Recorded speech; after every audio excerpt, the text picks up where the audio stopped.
Hey everybody, this is my forecast for Virgo for April 2017. So I just want to say in the beginning that this is for Virgo Sun and Virgo Rising. If you don't know your rising sign, you can find an astrological calculator online, but you have to know your birth time. And you put that information in, and it will give you your rising sign or ascendant. Okay? Um, let's see. This is an interesting month because there's quite a few retrogrades. So in an interesting month. Let's see. Virgo. Third house. Full moon in the third house. So third house is all about communications, transportation, siblings, any type of communication, any type, the way you think, speak, talk, meetings with people, networking. So there's full moon is there.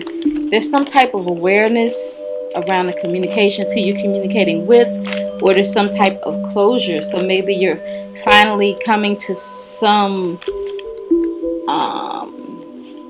ending of a communication with someone. Maybe you were going back and forth for meetings or something, and now it's finally over. Maybe you were, networking or talking or traveling, because it's transportation and short distance traveling for something, some job or something. Now you're finally coming to a close, like around the 11th. So you don't have to travel to this place anymore. You don't have to meet with these people anymore. Like there's some type of closure or ending or awareness coming around the 11th of April. Okay, so fourth house. Saturn retrograde in the fourth house. Fourth house is all about home, family, property, roots, generations, the past. And Saturn is obligation, commitment, restrictions. So you had there was some obligations going on. There was there was commitment around the home, with family, with property.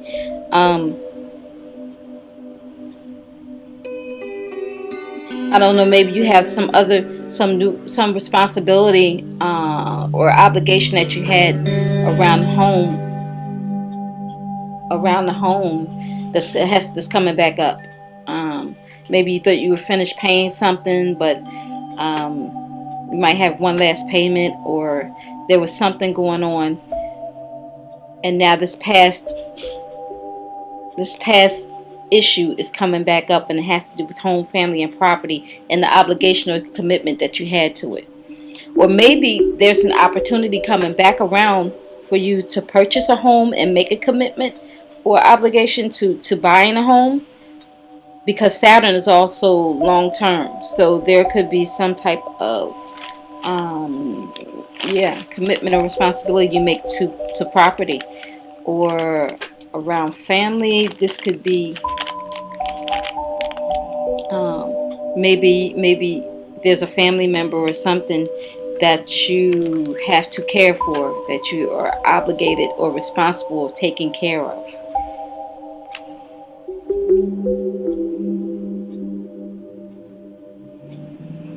Anytime there's a retrograde, there's always something that you have to go back over, redo, renew, reanalyze, renegotiate, something. So you could be renegotiating or refinancing a mortgage around a home or something like that. Okay, there could be a refinancing or something like that, because that's around home, family, property. Let me move to the fifth house and see. So the fifth house, romantic partner, children, creative projects. And Pluto is retrograde on the 19th in that fifth house.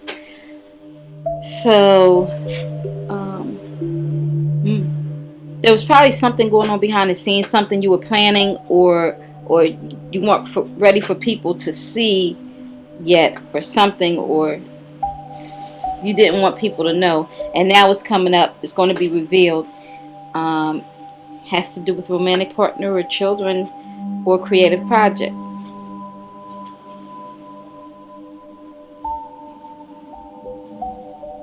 So that if it's romantic partner or children, maybe, yeah, you could be planning something because of the obligation or commitment in that fourth house to home, family, property. I'm not sure how that works out. Yeah, but Pluto is, there's a change, there's a transition, there's something going on beneath the surface or behind the scenes, and that's your fifth house with romantic partner and children, and creative projects or hobbies. I'm keep going around and try to see if I can put that together as a theme, because right now it's not. Let's see.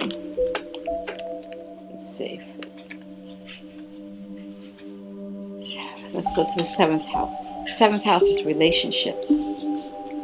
Any type of relationship or contract. Husband and wife, business partner, boyfriend, girlfriend, whatever it may be, classmate, roommate, but there's any type of relationship or there's contract. And so with that seventh house, Venus is retrograde there in the seventh house. Remember, retrogrades are things that you have to go back over or things that are coming back up. So, okay, because maybe I like to see if there's a theme to what I do. So maybe you were dating someone and you kind of, I don't know, put it off or something. There may be an opportunity for marriage to come back up, and maybe you were, if I go back to these other houses, maybe you didn't want your children or something to know about it, or anybody to know about it, so you were just kind of keeping it on down low until you could figure out what you really wanted to do. So that opportunity is coming back around, maybe for marriage. Maybe if you're in business, it could be, a contract coming back up, and you finally decided that you wanted to go into business with this partner or something, or you're rethinking this whole relationship, or there's a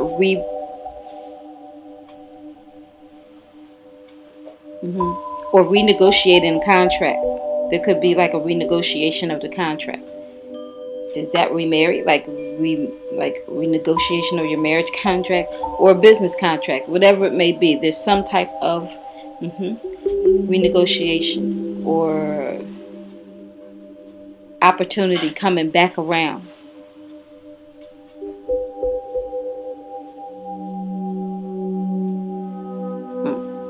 We'll go to eighth house. Eighth house, that's your focus. That's where the sun is. That's other people's resources. Other resources from places, anything other than what you worked for or what you earned. So when I say other resources, that's insurance, inheritance, taxes, debt, healthcare, disability, something from other people's resources or your spouse's resources.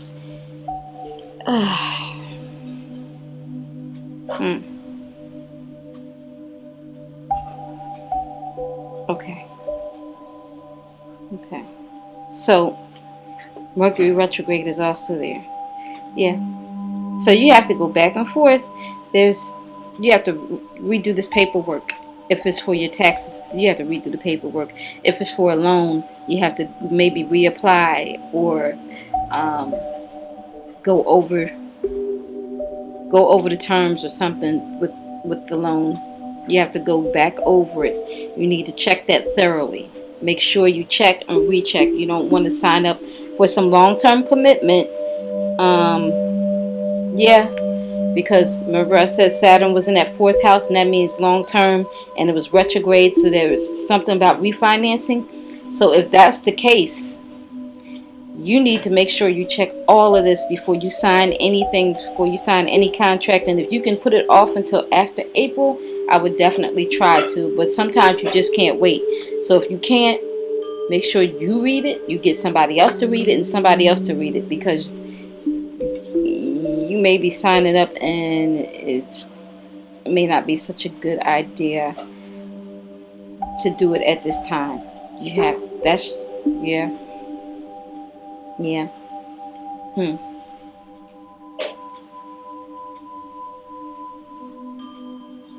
Okay. Check into that, because, like I said, if you're refinancing, you don't want any mistakes on this paperwork or this resources. It's other people's resources. Okay. All right. Next, ninth house, and that should be it for you. Let me see. Ninth house is Mars and Mercury retrograde. Ninth house is the higher mind, it's consciousness, it's travel, legal situations, education, internet. Um, so you could be reuniting or thinking about traveling to see somebody, but there may be a delay. Like you were planning on some travel to visit somebody from the past, maybe somebody you haven't seen in a while, but there could be a delay with that. Okay. So you've been going back and forth, maybe even with somebody on the internet. You may have wanted to meet up with them or meet them. Yeah, there may be a delay with that. And so,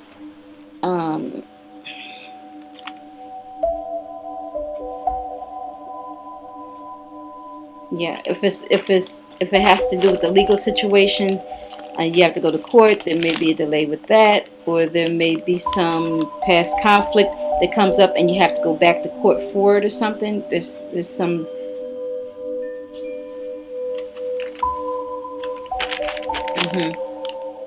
Okay, some type of stressful conflict